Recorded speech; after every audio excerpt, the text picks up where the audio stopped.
So it's Tuesday, the 25th of April 2023, and I'm in Coldine in Brighton. And we've just installed the Mosaic, the burning of the clocks, burning of the clocks. So this is what the Mosaic looks like. Was a bit of a struggle because it's a funny shaped tapered down fireplace, as you can see. So tapered that it was a bit of a problematic in that we had a little bit of a baton underneath. Can you see? Can you see this baton?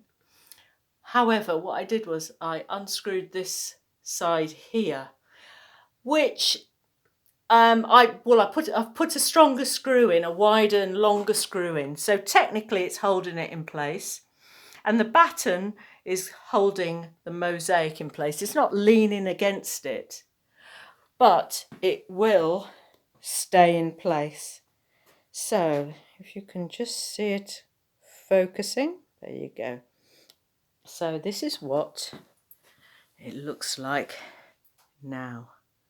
So hopefully, it might be that my friend Deb will decide to change this around. The Mosaic is freestanding, so it's not glued or attached to. It's not screwed on. Even though I had some L-shaped brackets, there's no way of actually adhering it or attaching it to the back of the frame. However, it is going to be all right sitting in that recess. So that's what it looks like today. So let me just pause this.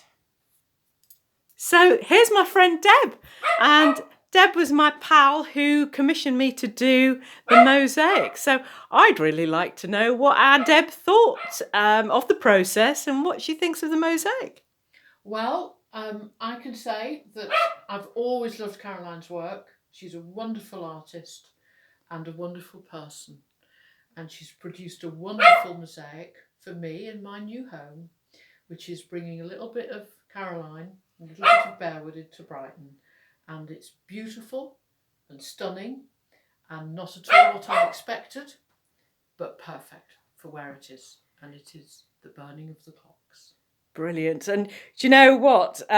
It's a funny old thing because our Deb didn't want any red, but it's been all sorts of different things as well, with lots of ceramics in it and different kinds of textures, the 1970s tiles there and crockery. So, and some reject ceramics as well for the use of. And we've got a little bit of different kinds of bits and bobs. Look, we've got colour coordination of the sofas as well. So that's, you know, this is all work in progress, isn't it, our Deb? It is, and the room is now going to have to be redecorated in order to do justice to my beautiful mosaic. Bless you. A very proud owner. Thank you so much. Well, it was an absolute joy to create. So it's Mango Mosaics, Caroline Jerrywalla, on this sunny evening. It's such a bright light coming through and it's really sparkling, as you can see, the mosaic. So see you soon. Bye.